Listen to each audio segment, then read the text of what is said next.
Salut à tous! Aujourd'hui, le thème de cette vidéo, ça va être de vous aider dans votre recherche de stage. Dans cette vidéo, je vais vous donner tous mes conseils et mes astuces pour vous aider à réussir votre recherche de stage et décrocher, je l'espère, le stage de vos rêves.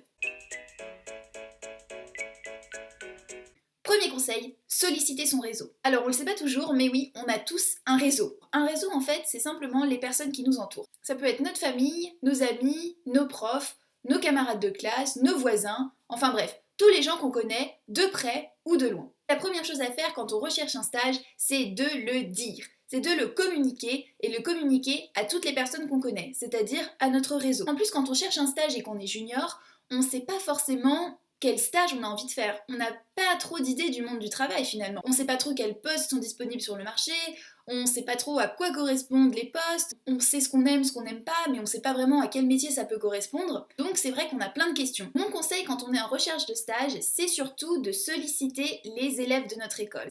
Ceux qui l'année dernière ou il y a 2 ans étaient à notre place aussi, un peu perdus, à chercher un stage. Ça, à mon avis, c'est les premières personnes que vous allez pouvoir solliciter. Vous pouvez leur demander pourquoi ils ont choisi ce stage plutôt qu'un autre. Vous pouvez leur demander concrètement les missions qu'ils ont faites. Est-ce que ça leur a plu? Les avantages, les inconvénients? Bref, récolter un maximum d'informations sur le monde professionnel pour pouvoir se projeter et choisir plus facilement un poste, un secteur ou un métier. Le deuxième conseil, c'est aussi d'élargir son réseau.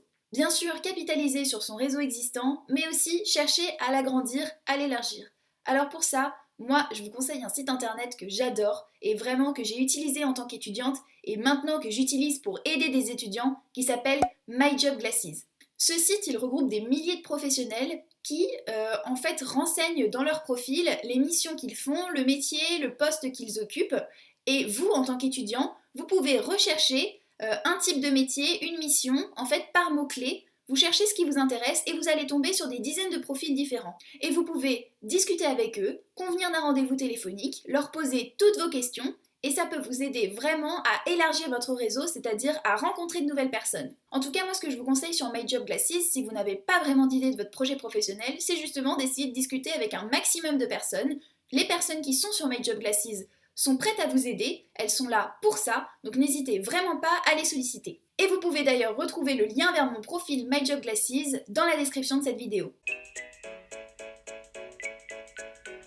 Sauf exception, la plupart des entreprises peuvent recruter leurs employés et leurs futurs stagiaires jusqu'à 3-4 mois, voire 6 mois avant leur date de début de contrat. Petite anecdote personnelle, pendant ma 2e année en école de commerce, j'avais un stage à faire d'une durée de 6 mois et je partais à l'étranger pendant 6 mois juste avant. Et j'avais pas très envie de passer mes entretiens de recrutement sur Skype, avec le décalage horaire et toutes les contraintes que ça impliquait. Du coup, je me suis mis à chercher mon stage 6 mois avant ma date de début. Et finalement, on m'a donné une réponse positive. Et donc j'ai pu réaliser mon semestre à l'étranger de manière totalement sereine parce que j'avais aucun entretien à passer et je savais qu'à mon retour en France, j'avais déjà mon stage qui m'attendait.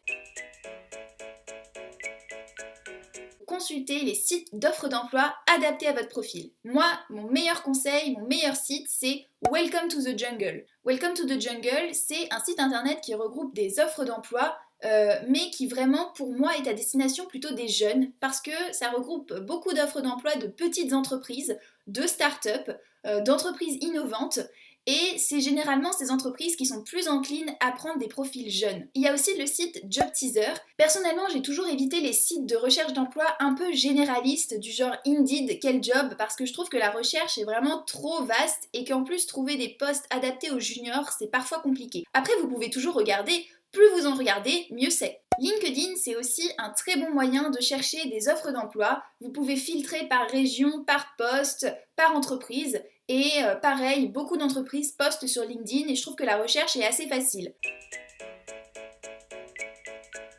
Non seulement renseigner évidemment les informations de base, comme une courte description de qui vous êtes, mettre une photo, renseigner vos diverses expériences professionnelles si vous en avez, ou vos expériences associatives, renseigner quelle école vous faites, quel bac vous avez obtenu, les langues que vous parlez. Toutes ces informations vont pouvoir aider les recruteurs à vous identifier plus facilement. Vous pouvez aussi rajouter beaucoup d'informations additionnelles et c'est pour ça que j'adore LinkedIn. Par exemple, sur LinkedIn, vous pouvez écrire et publier des articles. Ça, c'est une super opportunité si vous avez envie de montrer aux recruteurs que vous êtes intéressé par un sujet en particulier. Ça peut être très intéressant pour certains postes de montrer que vous avez déjà une connaissance et une appétence pour différents sujets. De même, sur LinkedIn, vous pouvez renseigner les associations dans lesquelles vous travaillez. Ça, c'est très important aussi de donner son temps à des associations ou à des causes qui vous tiennent à cœur. Vous pouvez aussi renseigner les certifications que vous avez obtenues. Vous pouvez renseigner les formations que vous avez suivies, qu'elles soient en ligne ou dans le cadre de votre cursus académique. Et vous pouvez aussi renseigner les résultats d'examen que vous avez obtenus. Une fois que vous avez votre profil bien à jour, bien prêt, surtout, n'hésitez pas à ajouter des contacts. Il faut ajouter toutes les personnes que vous connaissez de près ou de loin. Et vraiment, ce qui va rendre votre profil LinkedIn encore plus fort et qui va faire qu'il se démarque, c'est le nombre de relations que vous avez, c'est-à-dire finalement le nombre de contacts que vous possédez. Et enfin, mon dernier conseil, c'est de surtout ne pas désespérer. D'abord, beaucoup d'entreprises recrutent en stage. Et les entreprises qui recrutent en stage savent très bien que vous n'avez pas d'expérience professionnelle. Elles savent très bien qu'elles sont là justement pour vous former.